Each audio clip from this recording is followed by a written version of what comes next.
আজ পটলের বিশেষত্বটা ছিল এই চাল। এই দেখো গোবিন্দভোগ চাল। এটা শুকনো কলায় প্রথমে ভেজে আমি রেখে দিয়েছিলাম। তারপরে এইদিকে পটলটাকে ডুমো ডুমো করে কেটে নিয়েছিলাম, আর সেটাকেও তেলে সুন্দর করে ভেজে আমি তুলে রেখেছি।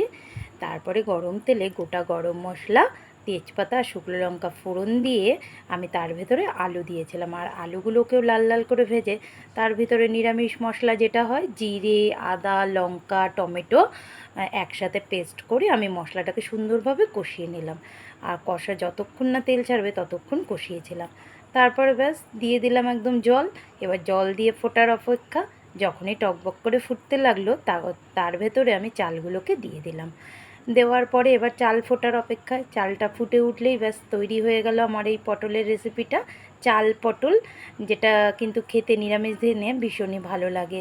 আর নামানোর আগে দিয়েছিলাম ঘি আর গরম মশলা। বেশ পটলের ওই একঘেয়ে রেসিপি থেকে এটা যেন একটু অন্যরকম।